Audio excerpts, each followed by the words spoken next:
자, 이번 시간부터 정보처리 기사 실기 제1편 요구사항 확인을 하도록 하겠습니다.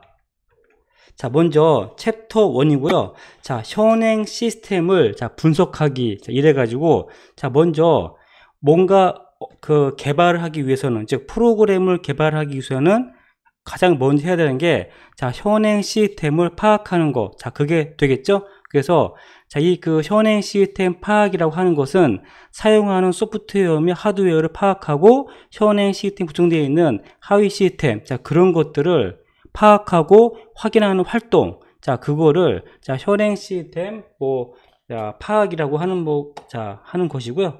그래서 먼저 파악 단계 이래가지고 여기서 구성, 인터페이스는 상호작용, 그 다음에 어떤 프로그램으로 되어 있는지, 그 다음에 어떤 하드웨어로 구축되어 있는지, 그런 것들을 파악을 하는 그런 단계가 되겠고요.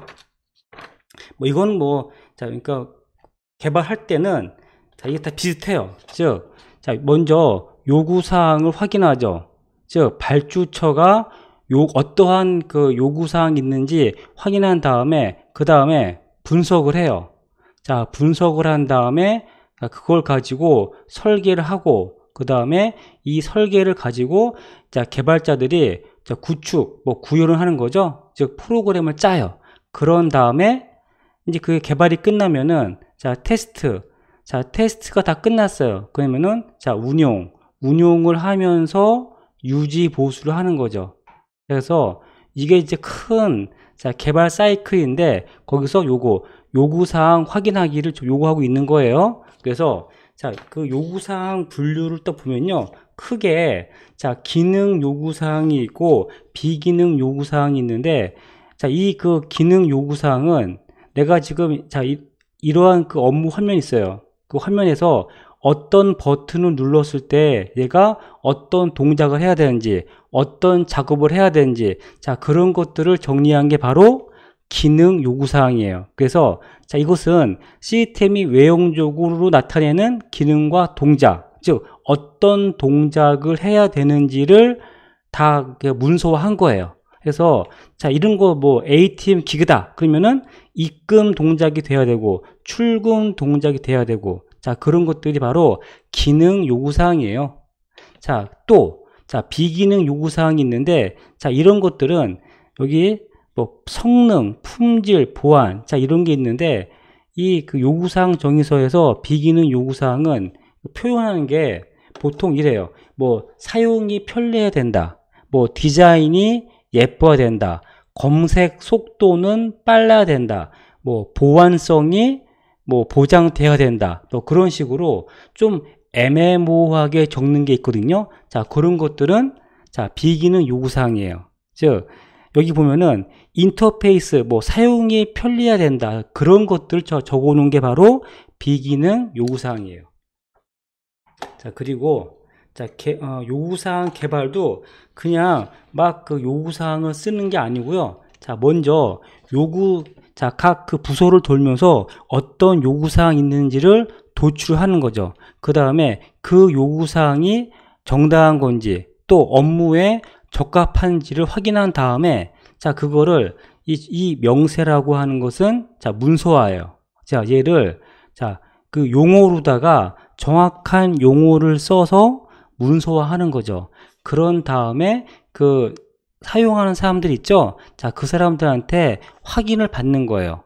당신이 요구했던 게 구두로 요구했던 요구사항이 이렇게 문서화했는데 그게 맞는지 확인을 받는 거죠. 그리고 요구사항 보면은 여기 요거죠?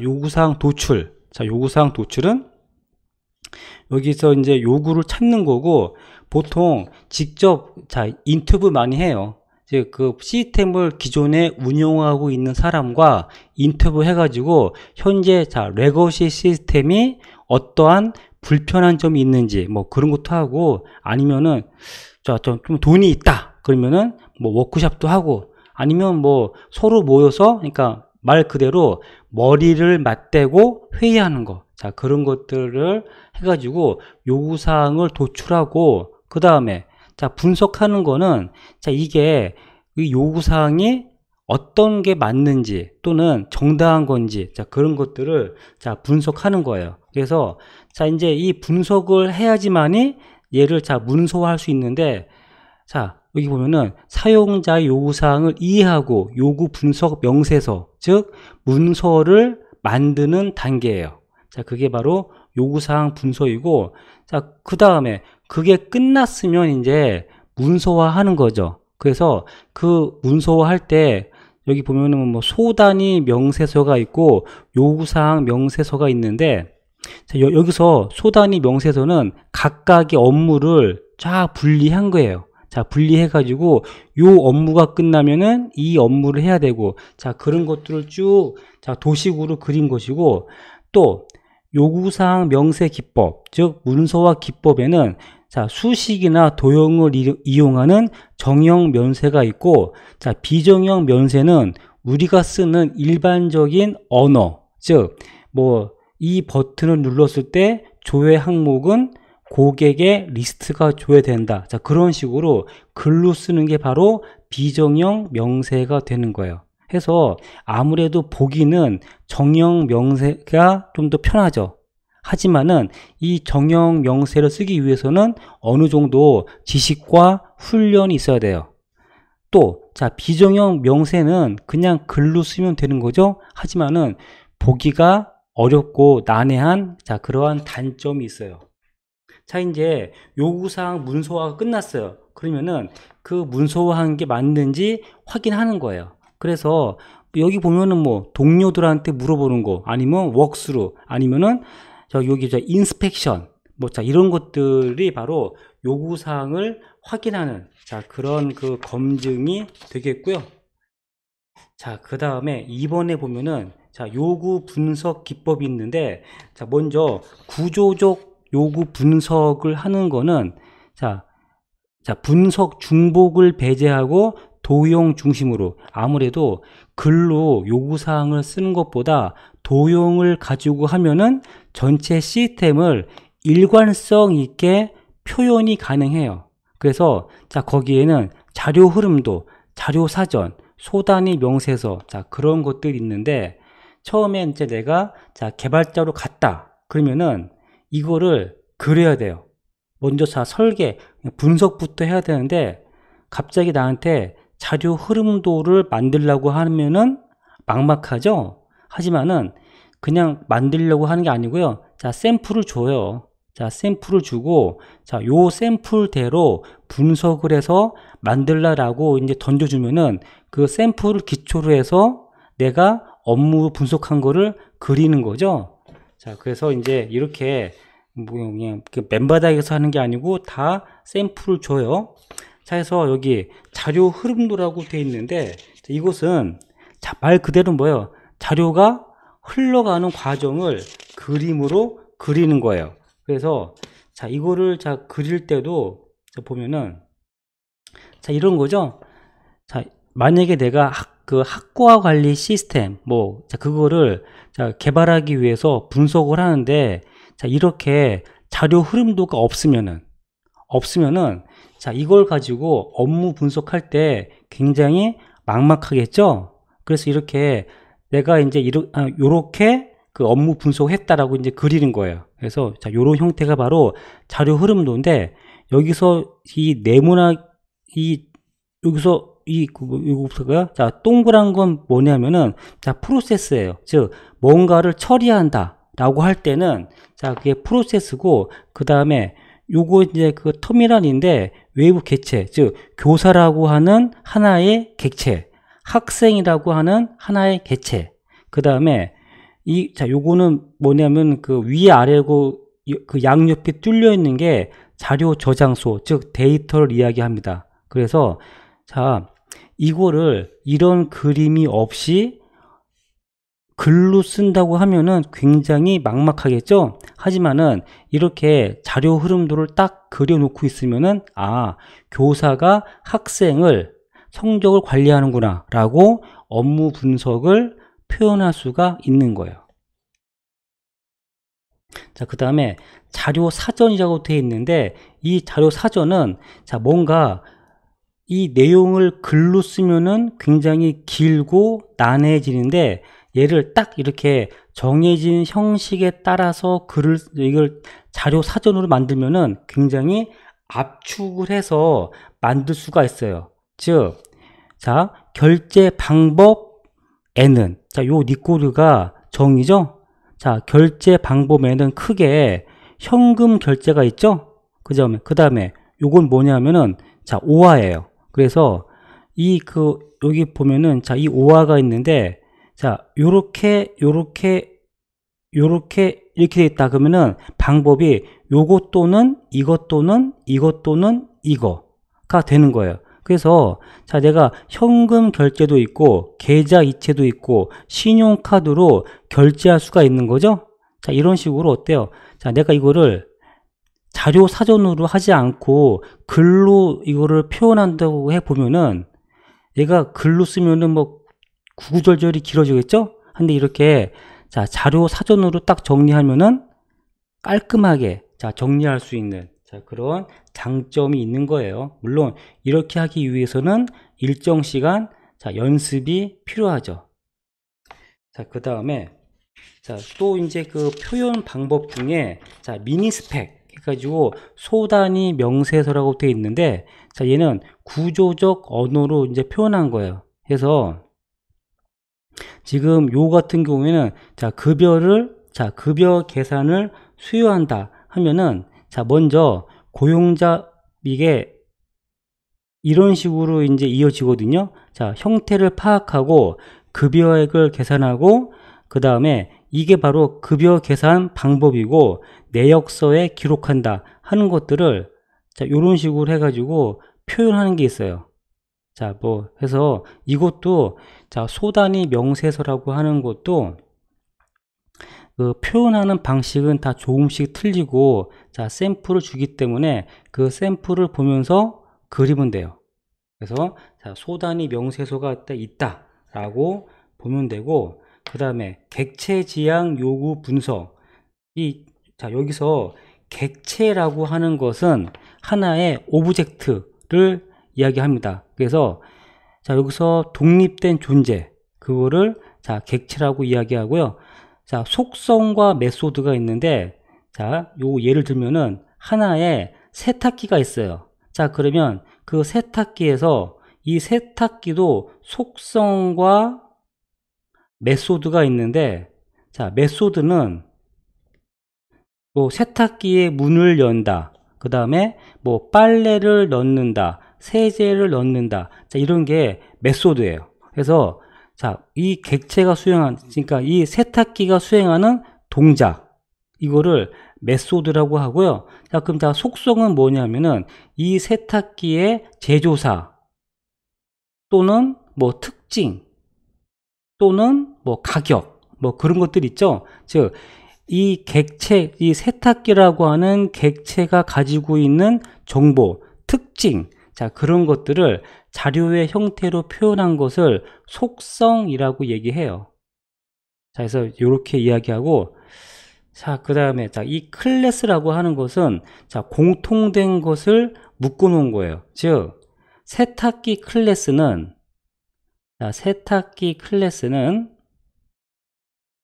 뭐 LG 세탁기, 뭐 삼성 세탁기 또는 뭐 하웨이 세탁기 다 비슷하죠? 즉, 이때는 하나의 세탁기 클래스를 만들고 그 자식의 LG, 삼성, 하웨이를 놓는 거예요.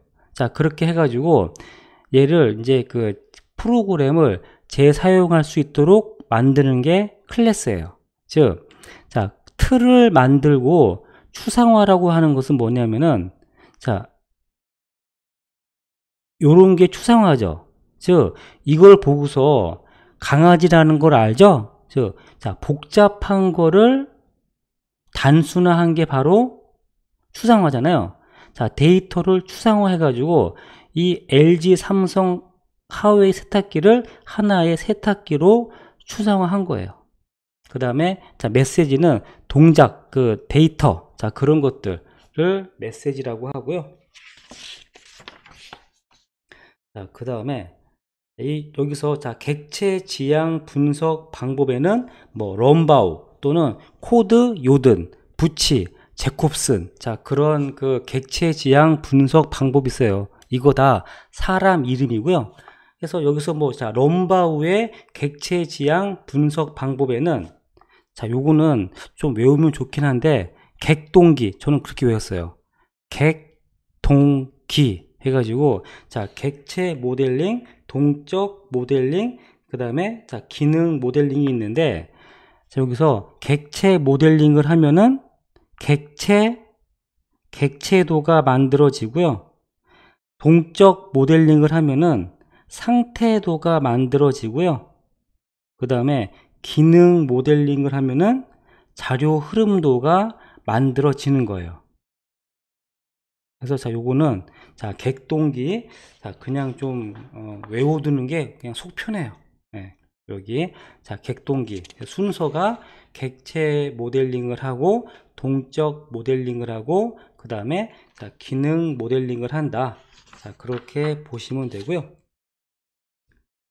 자, 그리고 이제 그 챕터 3번에 분석 모델 확인해서 UML 분석 모델이 있는데 자 이 그 UML이라고 하는 것은 여기 보면은 모델링 언어다 라는 게 있는데 마찬가지로 이 업무를 글로 분석하는 게 아니고 모델링, 즉 다양한 구조적인 방법으로 분석을 하는 거예요. 즉 사물, 자 요것도 좀 외우면 좋은데 사관다, 이것도 좀 그 외우세요. 사관다. 그래서 여기 보면은 자 UML의 구성 요소에는 사물, 관계, 그 다음에 다이어그램, 자 요게 있어요. 그래서 자 먼저 사관다, 사관다, 자 요게 있고요. 자, 사물이라고 하는데 자 여기에는 자 사물에는 자 구조사물, 행동사물, 그룹사물, 자 주의사물, 자 이런 게 있는데 이 그 UML이요 굉장히 이게 범위가 넓은 학문이에요. 해가지고 이 하나하나가 제대로 배우려면은 뭐 한 학기 이상 이거를 학습을 공부를 해야 되기 때문에 굉장히 이게 좀 오랜 시간이 걸려요. 그래서 자 얘는 그냥 이러한 종류가 있다라고만 보시면 되고 혹시 나중에 따로 배울 때 있으면은 자 그때 하셔야 돼요. 지금은 시간이 부족하기 때문에 이거를 뭐 구조사물은 뭐다 이거를 다 할 수가 없어요. 그냥 이렇게 종류가 있다라고만 보시면 돼요. 자 그 다음에 자 여기 보면은 관계가 이것도 좀 그 뒤에 기출문제 풀면서 할게요. 자 관계라고 하는 것은 자 교수가 학생을 지도한다. 또 자 학교에는 자 학생이 있고 책상이 있고 교수가 있고 자 뭐 이런 것들이 쭉 있는데 자 요거는 한번 자 뒤에서 그 문제 풀면서 한번 보도록 할게요. 자 그 다음에 자 다이어그램이라는 게 있는데 사관다에서 자 다이어그램은 얘도 마찬가지로 글로 표현한 게 아니고 도형과 그림으로 얘를 표현하는 거예요. 왜냐하면 자 글로 쓰면은 몇 장에 걸쳐서 얘를 구구절절 써야 되는데 얘를 자 다이어그램으로 딱 그리면은 그냥 한 방에 끝나요 이게. 그래서 이거를 이렇게 다이어그램으로 자 그리는 거고 이 다이어그램의 종류에는 구조 다이어그램과 행위 다이어그램이 있어요. 자, 요 그 종류만 한번 더 보고요. 자, 그 다음에 여기서 자 요런 거 있잖아요. 자 이게 바로 다이어그램인데 말 그대로 이렇게 딱 그리는 거예요. 만약에 내가 이런 다이어그램을 안 그렸다 그러면은 뭐 하나의 뭐 환자가 있는데 그 환자가 자 환자는 진료를 예약할 수도 있고 뭐 진료를 뭐 취소할 수도 있다. 그래서 진료를 예약하기 위해서는 먼저 로그인을 해야 되고 뭐 그렇게 글로 막 쓰겠죠. 구구절절. 근데 이거는 읽기도 어렵고 읽지도 않죠. 그래서 이렇게 다이어그램으로 딱 그려 놓으면은 딱 본 순간 뭐 대충 뭐 이러한 업무가 있겠구나라고 알 수가 있어요. 그래서 뭐 이런 게 유스 케이스 다이어그램. 그 다음에 요거는 자 클래스 다이어그램. 즉 클래스 다이어그램이라는 것은 소스를 재활용하기 위해서 학교 자 해서 이 교수라고 하는 클래스를 하나 만들고 자 거기에는 뭐 김교수, 이교수, 박교수 뭐 이런 게 있겠죠. 자 그런 것들을 자식으로 붙일 수가 있는 거예요. 자 그거는 자 요렇게 그리는 것을 클래스 다이어그램. 자 그 다음에 자 순서 다이어그램은 뭐냐면은 얘는 시간적인 개념이 있는 거예요. 즉 내가 학생이 로그인 해가지고 시간표를 본 다음에 뭐 수강 신청한다. 즉 이렇게 시간적인 개념이 있는 게 순서 다이어그램. 즉 시간적인 흐름을 분석하기 위해서 하는 거. 그 다음에 상태 다이어그램은 상태를 확인하는 거. 활동 다이어그램은 여기서 뭐 기능 중심으로 처리하는 거. 자, 이런 것들이 쭉 있기 때문에 자, 얘네들은 한번 자 보시고요. 자, 그 다음에 자, 에자일이라고 되어 있는데 이 에자일 개발 방법론은 얘를 어떠한 그 프로젝트를 할 때 프로젝트를 자, 얘를 단위별로 쪼개서 개발하는 거예요. 쪼개서 개발하고 이걸 또 합치고 합쳐가지고 전체 프로젝트를 하는 게 바로 에자일이에요. 즉, 이 에자일이 나온 게 전에 폭포수 개발 방법론이 있었는데 얘는 너무 과도한 문서 그 다음에 너무 한번 딱 세팅되면은 얘가 바꿀 수가 없어요. 그래서 그런 문제 때문에 그러면은 얘를 한 번에 다 하지 말고 하나의 프로젝트를 여러 개의 모듈로 쪼개서 개발하자. 그게 바로 에자일 개발 방법론이에요. 그 다음에 또 이제 그 개발 방법론 중에 XP도 있어요. 그래서 이 XP는 자 얘는 그 프로젝트를 해보니까 어차피 변경은 발생하더라. 뭐 요구사항도 바뀔 수가 있고 자 해서 그것들을 막지 말고 적극적으로 받아들이자 해서 나온 게 바로 XP예요. 그 다음에 저 스크럼이라고 하는 거는 그냥 아침마다 회의하는 거예요.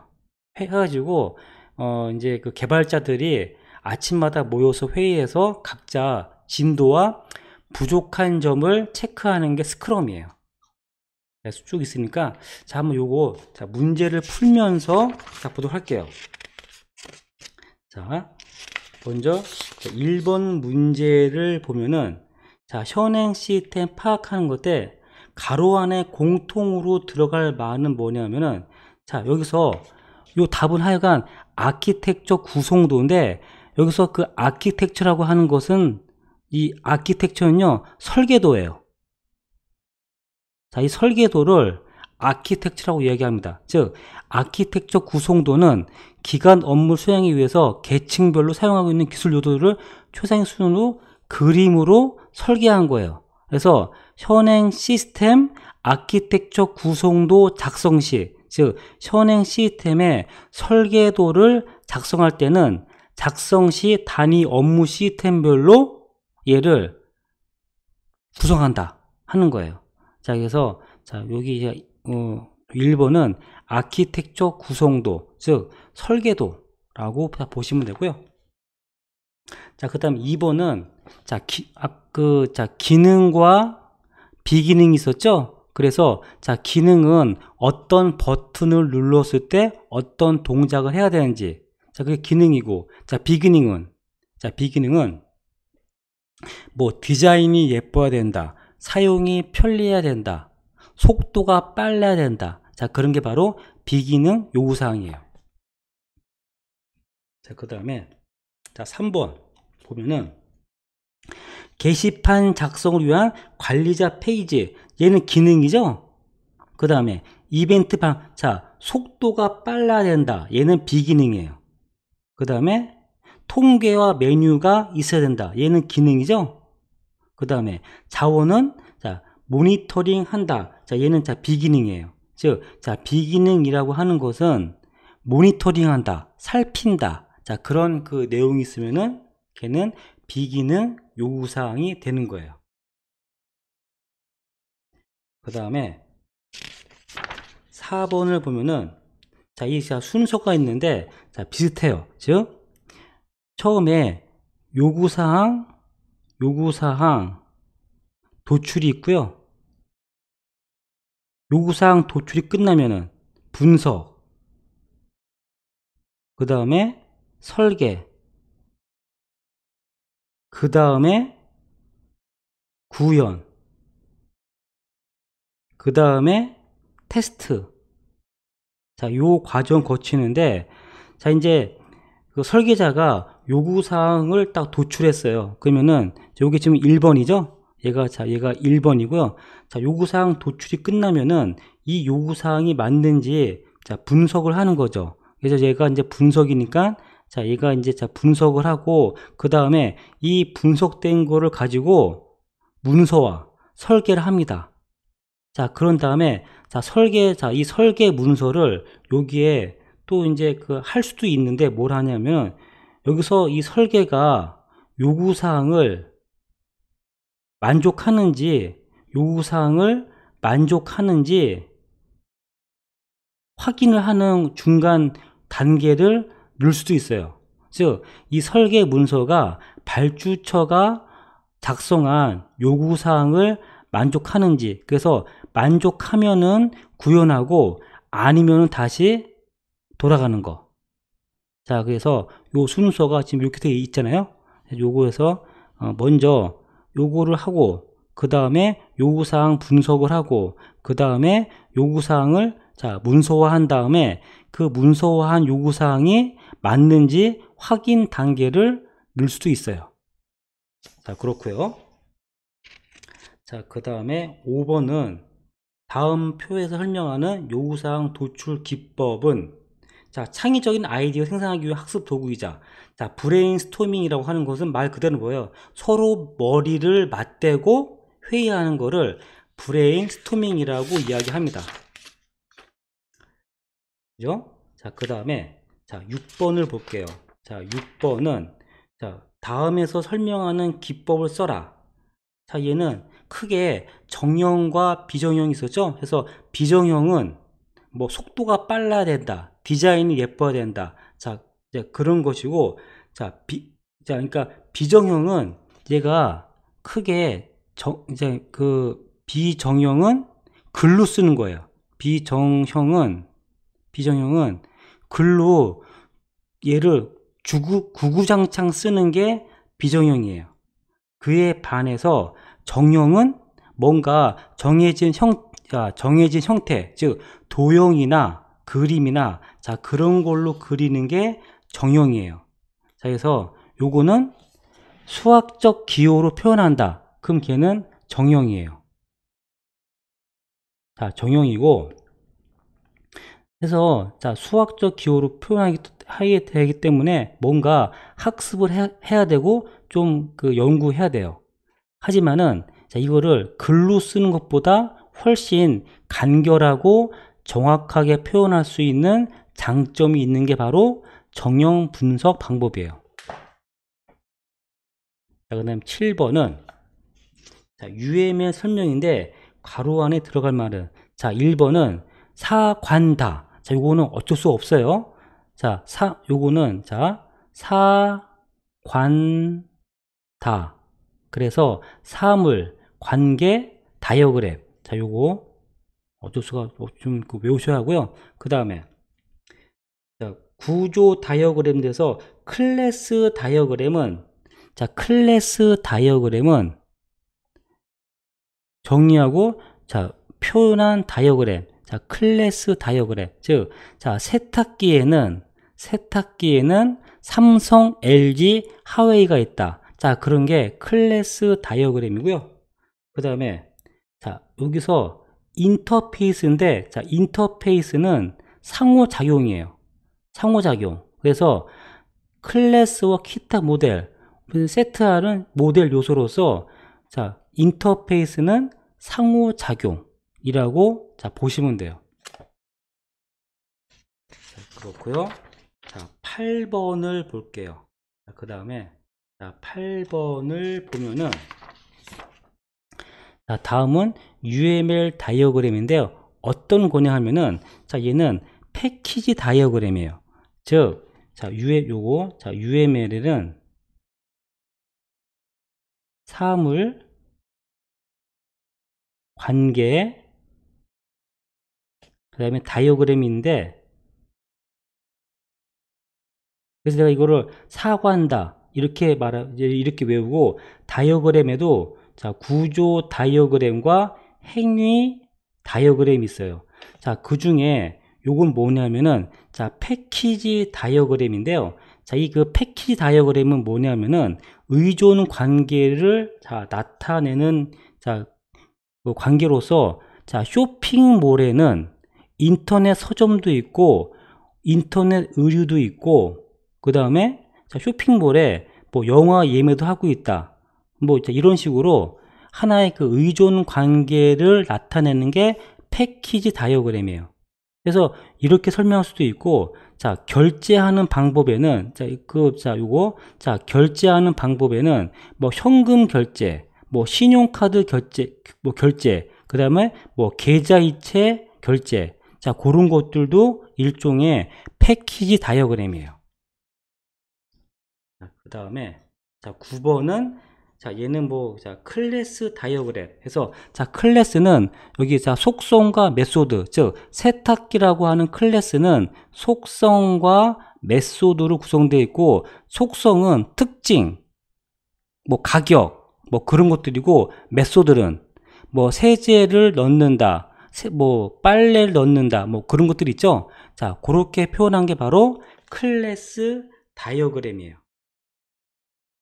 그 다음에 10번은 여기서 관계 중에서, 자, 집합 관계가 있는데, 요 A는요, 얘는 자, 집합 관계예요. 즉, A는 집합 관계가 어떤 거냐면, 자, 학교를 구성하고 있는 집합에는 교사, 학생, 그 다음에 뭐 책상, 그 다음에 뭐 교직원, 요렇게 그리는 게 바로 집합관계예요. 그래서 전체 또는 부분은 같이 하는 것이고, 자, 그 다음에 B는 뭐냐 하면은, B는 자, 일반화 관계인데, 자, 이 일반화 관계는 뭐냐 하면은, 자, 커피에는 자, 아메리카노가 있고 에스프레소가 있고 라떼가 있죠. 또, 자, 자동차에는 버스가 있고 뭐 승용차가 있고 택시가 있고, 이게 바로 일반화 관계예요. 일반화 관계예요. 자, 그 다음에 11번은요. 자, 이 애자일, 이 개발 방법론인데, 자, 일정한 주기를, 자, 쪼개서 개발하고, 끝나면은 다음 거를 쪼개서 개발하고, 이렇게 여러 단계를, 그러니까 이렇게 쪼개서 부분을 개발하는 것을 애자일 개발 방법론이라고 합니다. 즉, 자, 전에는 폭포수 개발 방법론이 있었는데, 얘는 너무 문서를 많이 해야 되고, 일정 단계가 지나면은 변경이 어려워요.